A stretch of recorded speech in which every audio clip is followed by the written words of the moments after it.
তো hello guys, আমি এসে গেছি আবার একটা নতুন ব্লগ নিয়ে।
পিতামহ, আমাকে দেব সেনাপতির পদ থেকে অব্যাহতি দিন।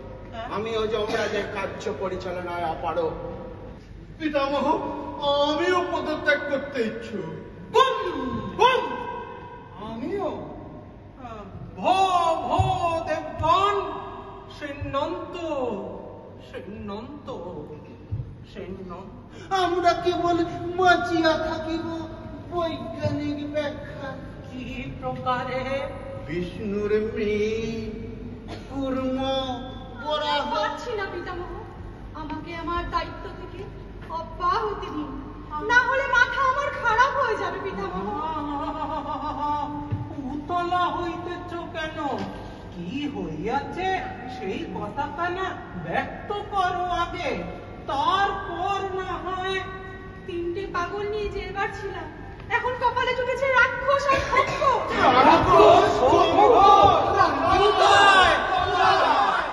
আমার মাথায় নন্দী, ভিঙ্গি আর আপনাদের আত্মভোলা দেবাদি। ও এক ভয়ঙ্কর জীবের সৃষ্টি হইয়াছে, যাহারা মানব সমাজে পুলিশ আর দারোগা হিসাবে পরিচিতি লাভ করিয়াছে। গুরুদেবের বিশদ বক্তৃতার পর আমাকে আর অধিক কিছু বলিতে হইবে। আমি দেব সেনাপতি, কিন্তু দেবগণকে রক্ষা করা আমার পক্ষে অসম্ভব হইয়া উঠিয়াছে। আমার সেকেলে অস্ত্র শস্ত্র ওদের তুলনায় অনেক ক্ষীণ এবং দুর্বল। তাছাড়া নরলোকে পত্রিকা নামক এক জীবের উদ্ভব ঘটিয়াছে। পত্রিকা বলো কি? যাহারা কলমের না না না না, সম্পাদক হবে গুরুদেব। সম্পাদক উহারা কারা?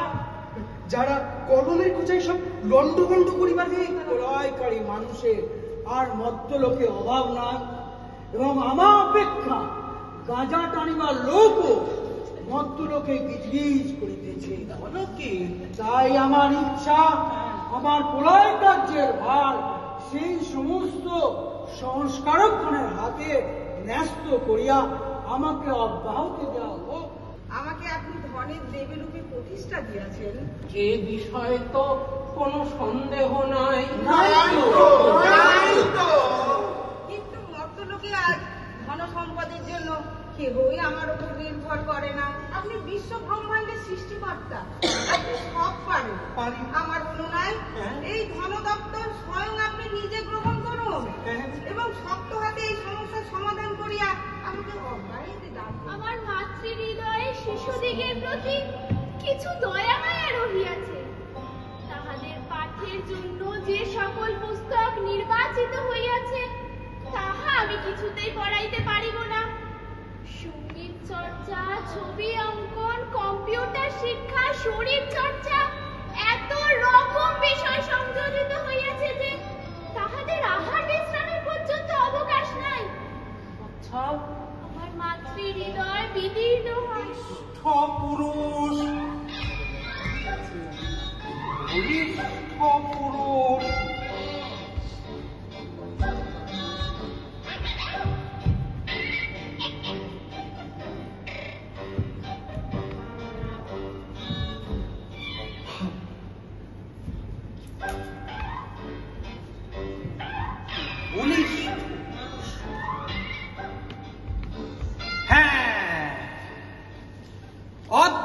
হইতে শিশু শিশুদিগের শিক্ষাদানের ভার ন্যস্ত হইল জমের উপর।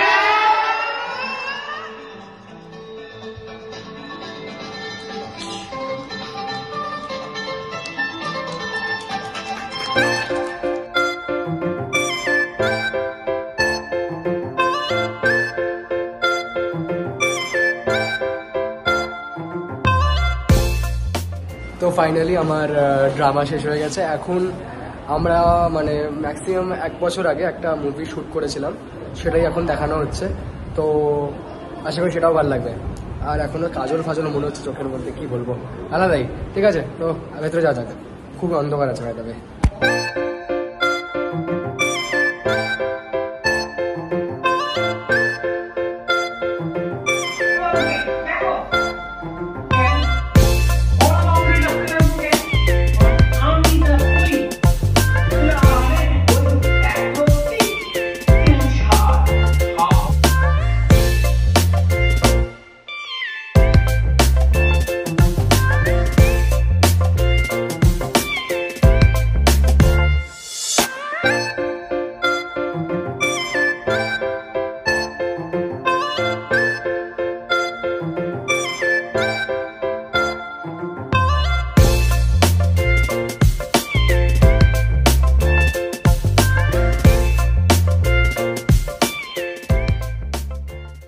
তো আমরা খুবই বেশি এক্সাস্টেড, হ্যাঁ এক্সাস্টেড হয়ে গেছি।